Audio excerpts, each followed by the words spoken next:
ऐसी राजकुमारी जो अपनी खूबसूरती से ज्यादा अपने आलस के लिए बदनाम हो। महल में हर कोई, नौकर से लेकर मंत्री तक, उसे ताने मारता। लेकिन क्या आप जानते हैं कि उस राजकुमारी ने अपने दिल में एक बहुत गहरा राज छुपा रखा था। एक ऐसा सच जो बहुत जल्द पूरे राज्य का भविष्य बदलने वाला था। सुंदर नगर जो एक फलता फूलता राज्य था और यहाँ के लोग बहुत मेहनती थे, और राजा विक्रम एक बहुत ही समझदार और इंसाफ पसंद शासक थे। लेकिन इतनी सारी खुशियों के बीच राजा के दिल में एक चिंता हमेशा रहती थी, और वो थी उनकी इकलौती बेटी सूर्यांशी, राजकुमारी जो दिखने में तो परियों जैसी खूबसूरत थी, पर उसका आलस पूरे राज्य में मशहूर हो चुका था। महारानी करीना, कहाँ है राजकुमारी?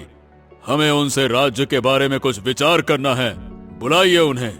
महाराज, आप तो जानते हैं राजकुमारी को अपने कमरे में सो रही हैं। अरे क्या कहूँ अब मैं, जिस तरह से राजकुमारी की नाकाबिलियत की खबर हर दिशा में फैल रही है ना, हमें तो हमारा राज्य और प्रजा बहुत ही संकट में जाते हुए लग रहे हैं। आपको नहीं लगता? ऐसा मत बोलिए राजा साहब, हम उसे रोज समझाते हैं, पर वो जब देखो अपनी दादी की किताब पकड़कर सोई रहती है। आखिर क्या है उस जादुई किताब में जो सिर्फ वो ही पढ़ सकती है और कोई और नहीं? पता नहीं हमारी राजमाता उसे ऐसा क्या देकर चली गई हैं। हम तो परेशान हो गए हैं। उन्होंने हमारी राजकुमारी का नाम रखा था सूर्यांशी, पर ये तो चांद वंशी लग रही है। अरे जब चांद उगता है तब ये महारानी सोकर उठती हैं। उनका स्वर्गवास होने से पहले जब उन्होंने ये किताब राजकुमारी को दी, तब से हमारा घर बर्बाद होने लग गया है। एक दिन राजा अपनी बेटी को लेकर अपने गुरु के पास जाता है।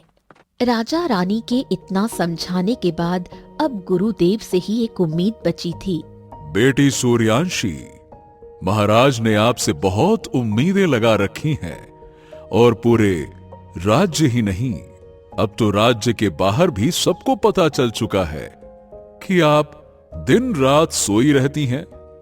ये राज्य की सुरक्षा के लिए अच्छा नहीं है। गुरुजी, मैं एक दिन आप सबकी उम्मीदों पर खरी उतरूंगी, बस वक्त आने दीजिए। इतनी ही बात बोलकर राजकुमारी बैठी बैठी सो गई। देख रहे हैं आप गुरुदेव, देख रहे हैं। मैं क्या करूं, मैं तो कुछ समझ ही नहीं पा रहा हूं कि क्या करूं। शांत हो जाइए राजन, शांत। अपनी बेटी पर नहीं तो भगवान पर भरोसा रखिए। तुम्हारी मां सावित्री साक्षात रानी परी थी।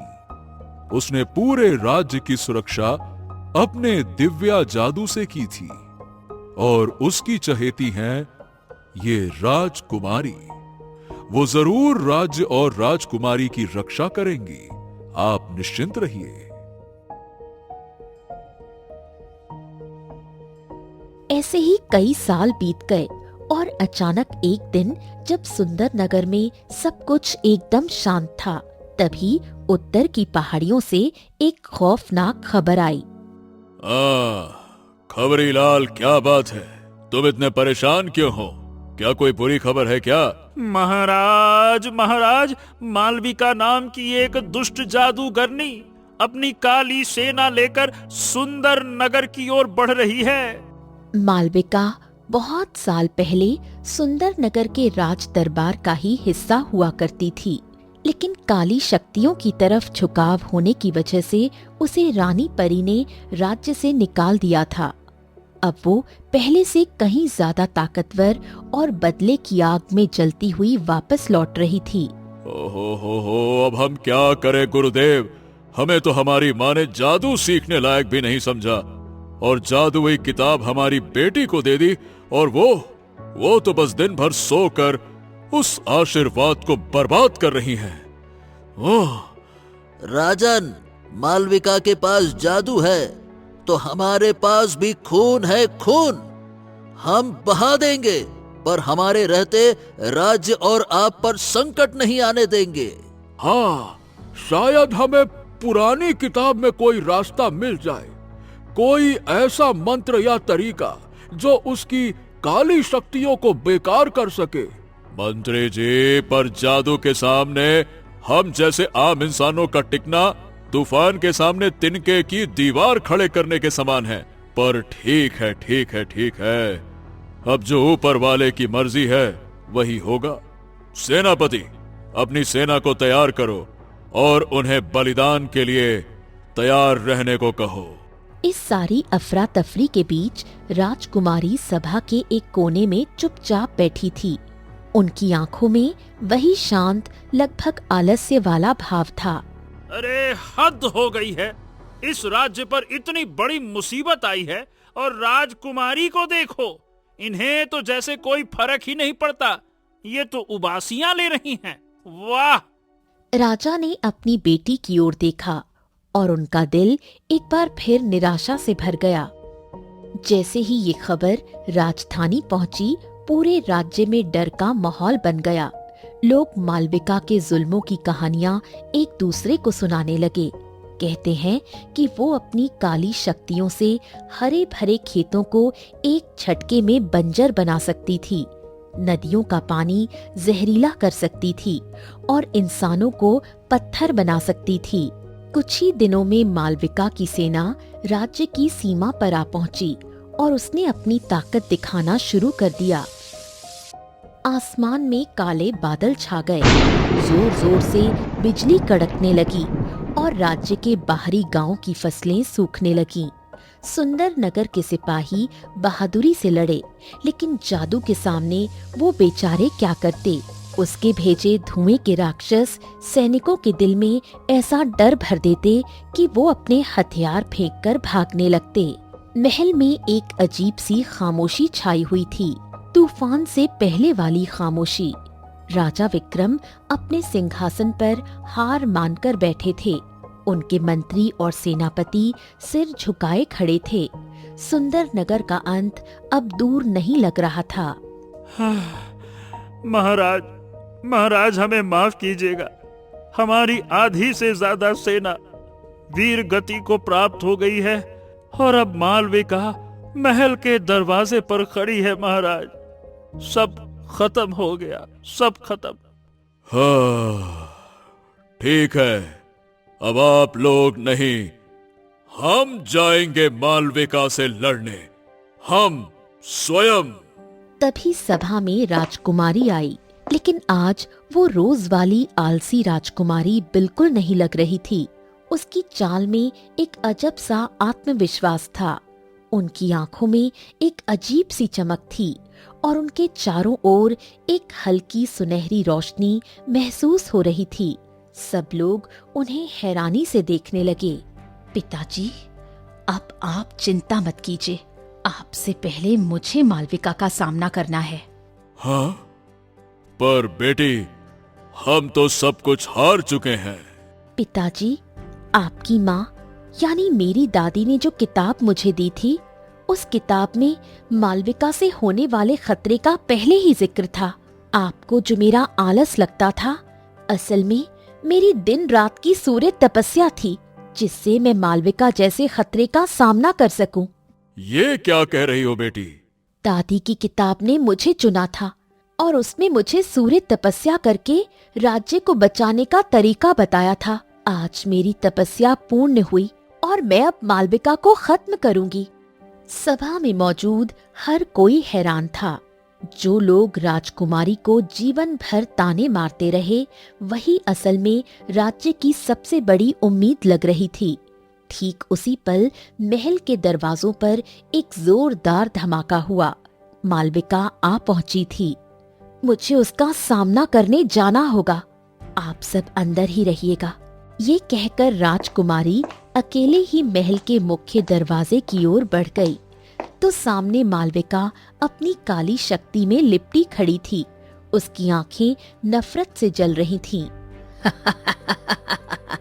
तो आखिरकार आलसी राजकुमारी जाग ही गई। मेरा आराम का वक्त अब खत्म हो गया है मालविका, और तुम्हारा भी। इतना कहते ही राजकुमारी ने अपनी आंखें बंद की और हाथ ऊपर उठाए। उनके चारों ओर की सुनहरी रोशनी तेज होने लगी। मालविका की काली ऊर्जा उस रोशनी के सामने टिक नहीं पाई और पीछे हटने लगी। दो ताकतों का महासंग्राम अब शुरू हो चुका था। आलसी राजकुमारी, तुम्हारे पास इतनी शक्ति कहाँ से आई? तुम्हें मेरी दादी ने काली शक्ति की वजह से निकाला था, और ये काली शक्ति कभी किसी का भला नहीं कर सकती। मालविका गुस्से से चीखी और उसने राजकुमारी पर काले जादू का एक गोला फेंका, लेकिन राजकुमारी के चारों ओर बनी सुनहरी ढाल ने उसे बड़ी आसानी से रोक लिया। राजकुमारी ने अपने हाथ आगे बढ़ाए और सूर्य शक्ति की एक किरण सीधे मालविका की ओर भेजी। वो किरण इतनी तेज थी कि मालविका को पीछे हटना पड़ा। उसकी त्वचा जलने लगी थी। ये नामुमकिन है, तुम्हारे पास इतनी पवित्र शक्ति कहाँ से आई? ये मेरे लोगों का विश्वास, मेरे पूर्वजों का आशीर्वाद और मेरे इतने साल का सब्र है। महल की खिड़कियों से राजा और राज दरबारी हैरान होकर ये सब देख रहे थे।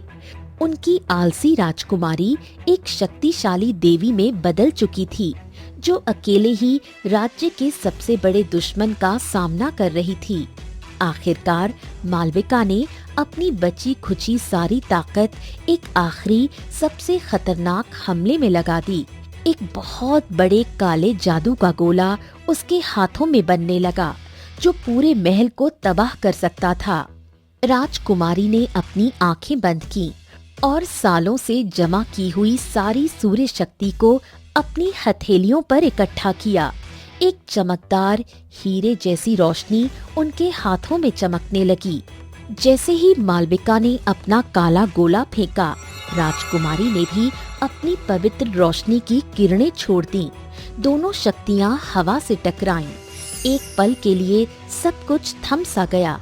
फिर एक कान फाड़ देने वाला धमाका हुआ। सुनहरी रोशनी सीधे जाकर मालविका से टकराई। नहीं। मालविका दर्द और हैरानी से चीखी और फिर अपनी ही काली ऊर्जा के साथ हवा में राख बनकर उड़ गई और राज्य बच गया। राजा विक्रम और बाकी सब लोग दौड़कर राजकुमारी के पास पहुँचे। राजा ने अपनी बेटी को गले लगा लिया। उनकी आंखों में आंसू थे। बेटी, बेटी, बेटी, हमें माफ कर दो। बेटी, हमें माफ कर दो। हम तुम्हें समझने में नाकाम रहे। हमें माफ कर दो। राजकुमारी के राज और उनकी बहादुरी ने सुंदर नगर में सब कुछ बदल दिया। अब लोग उन्हें आलसी राजकुमारी नहीं बल्कि सूर्य पुत्री और राज्य की रक्षक के नाम से जानने लगे। तो दोस्तों, ये कहानी हमें एक बहुत गहरी बात सिखाती है।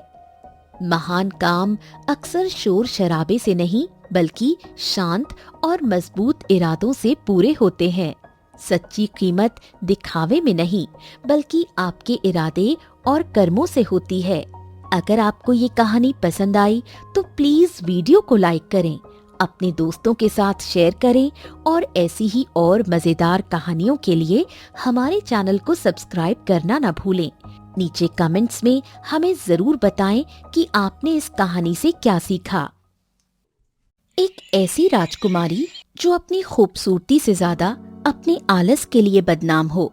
महल में हर कोई नौकर से लेकर मंत्री तक उसे ताने मारता, लेकिन क्या आप जानते हैं कि उस राजकुमारी ने अपने दिल में एक बहुत गहरा राज छुपा रखा था।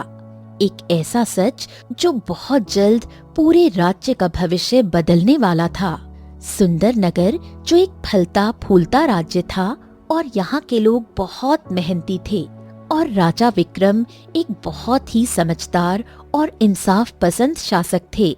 लेकिन इतनी सारी खुशियों के बीच राजा के दिल में एक चिंता हमेशा रहती थी, और वो थी उनकी इकलौती बेटी सूर्यांशी, राजकुमारी जो दिखने में तो परियों जैसी खूबसूरत थी, पर उसका आलस पूरे राज्य में मशहूर हो चुका था। महारानी करीना, कहाँ है राजकुमारी? हमें उनसे राज्य के बारे में कुछ विचार करना है, बुलाइए उन्हें। महाराज, आप तो जानते हैं राजकुमारी को अपने कमरे में सो रही हैं। अरे क्या कहूँ अब मैं, जिस तरह से राजकुमारी की नाकाबिलियत की खबर हर दिशा में फैल रही है ना, हमें तो हमारा राज्य और प्रजा बहुत ही संकट में जाते हुए लग रहे हैं। आपको नहीं लगता? ऐसा मत बोलिए राजा साहब, हम उसे रोज समझाते हैं, पर वो जब देखो अपनी दादी की किताब पकड़कर सोई रहती है। आखिर क्या है उस जादुई किताब में जो सिर्फ वो ही पढ़ सकती है और कोई और नहीं? पता नहीं हमारी राजमाता उसे ऐसा क्या देकर चली गई हैं। हम तो परेशान हो गए हैं। उन्होंने हमारी राजकुमारी का नाम रखा था सूर्यांशी, पर ये तो चांद वंशी लग रही है। अरे जब चांद उगता है तब ये महारानी सोकर उठती हैं। उनका स्वर्गवास होने से पहले जब उन्होंने ये किताब राजकुमारी को दी, तब से हमारा घर बर्बाद होने लग गया है। एक दिन राजा अपनी बेटी को लेकर अपने गुरु के पास जाता है। राजा रानी के इतना समझाने के बाद अब गुरुदेव से ही एक उम्मीद बची थी। बेटी सूर्यांशी, महाराज ने आपसे बहुत उम्मीदें लगा रखी हैं, और पूरे राज्य ही नहीं, अब तो राज्य के बाहर भी सबको पता चल चुका है कि आप दिन रात सोई रहती हैं। ये राज्य की सुरक्षा के लिए अच्छा नहीं है। गुरुजी, मैं एक दिन आप सबकी उम्मीदों पर खरी उतरूंगी, बस वक्त आने दीजिए। इतनी ही बात बोलकर राजकुमारी बैठी बैठी सो गई। देख रहे हैं आप गुरुदेव, देख रहे हैं। मैं क्या करूं, मैं तो कुछ समझ ही नहीं पा रहा हूं कि क्या करूं।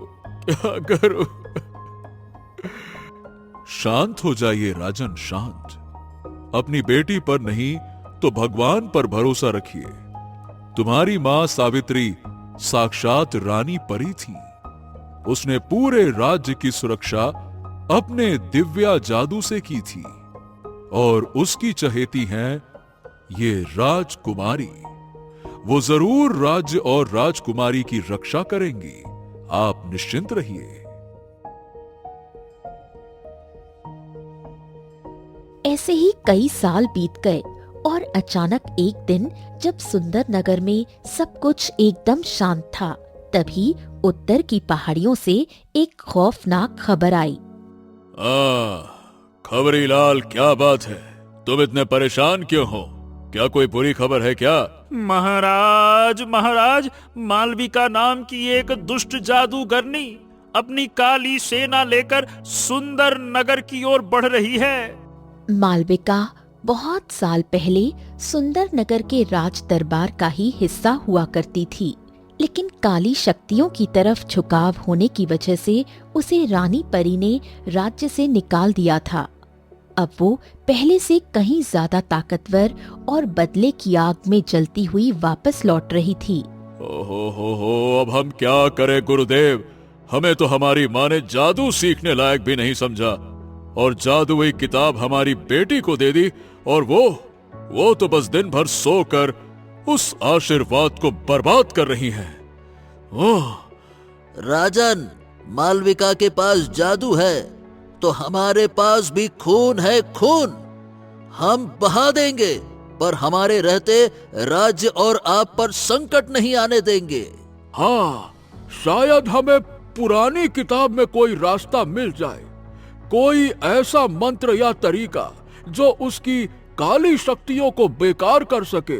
मंत्री जी, पर जादू के सामने हम जैसे आम इंसानों का टिकना तूफान के सामने तिनके की दीवार खड़े करने के समान है। पर ठीक है, अब जो ऊपर वाले की मर्जी है वही होगा। सेनापति, अपनी सेना को तैयार करो और उन्हें बलिदान के लिए तैयार रहने को कहो। इस सारी अफरा तफरी के बीच राजकुमारी सभा के एक कोने में चुपचाप बैठी थी। उनकी आंखों में वही शांत, लगभग आलस्य वाला भाव था। अरे हद हो गई है, इस राज्य पर इतनी बड़ी मुसीबत आई है और राजकुमारी को देखो, इन्हें तो जैसे कोई फर्क ही नहीं पड़ता। ये तो उबासियां ले रही हैं। वाह! राजा ने अपनी बेटी की ओर देखा और उनका दिल एक बार फिर निराशा से भर गया। जैसे ही ये खबर राजधानी पहुंची, पूरे राज्य में डर का माहौल बन गया। लोग मालविका के जुल्मों की कहानियां एक दूसरे को सुनाने लगे। कहते हैं कि वो अपनी काली शक्तियों से हरे भरे खेतों को एक झटके में बंजर बना सकती थी, नदियों का पानी जहरीला कर सकती थी और इंसानों को पत्थर बना सकती थी। कुछ ही दिनों में मालविका की सेना राज्य की सीमा पर आ पहुंची और उसने अपनी ताकत दिखाना शुरू कर दिया। आसमान में काले बादल छा गए, जोर जोर से बिजली कड़कने लगी और राज्य के बाहरी गांव की फसलें सूखने लगीं। सुंदर नगर के सिपाही बहादुरी से लड़े, लेकिन जादू के सामने वो बेचारे क्या करते। उसके भेजे धुएं के राक्षस सैनिकों के दिल में ऐसा डर भर देते कि वो अपने हथियार फेंककर भागने लगते। महल में एक अजीब सी खामोशी छाई हुई थी, तूफान से पहले वाली खामोशी। राजा विक्रम अपने सिंहासन पर हार मानकर बैठे थे। उनके मंत्री और सेनापति सिर झुकाए खड़े थे। सुंदर नगर का अंत अब दूर नहीं लग रहा था। महाराज हमें माफ कीजिएगा। हमारी आधी से ज्यादा सेना वीर गति को प्राप्त हो गई है और अब मालविका महल के दरवाजे पर खड़ी है। महाराज, सब खत्म हो गया, सब खत्म। हाँ, ठीक है, अब आप लोग नहीं, हम जाएंगे मालविका से लड़ने, हम स्वयं। तभी सभा में राजकुमारी आई, लेकिन आज वो रोज वाली आलसी राजकुमारी बिल्कुल नहीं लग रही थी। उसकी चाल में एक अजब सा आत्मविश्वास था। उनकी आंखों में एक अजीब सी चमक थी और उनके चारों ओर एक हल्की सुनहरी रोशनी महसूस हो रही थी। सब लोग उन्हें हैरानी से देखने लगे। पिताजी, अब आप चिंता मत कीजिए, आपसे पहले मुझे मालविका का सामना करना है। हाँ, पर बेटी, हम तो सब कुछ हार चुके हैं। पिताजी, आपकी माँ यानी मेरी दादी ने जो किताब मुझे दी थी, उस किताब में मालविका से होने वाले खतरे का पहले ही जिक्र था।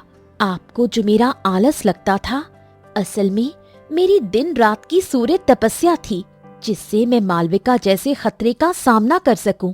ये क्या कह रही हो बेटी? दादी की किताब ने मुझे चुना था और उसमें मुझे सूर्य तपस्या करके राज्य को बचाने का तरीका बताया था। आज मेरी तपस्या पूर्ण हुई और मैं अब मालविका को खत्म करूंगी। सभा में मौजूद हर कोई हैरान था। जो लोग राजकुमारी को जीवन भर ताने मारते रहे,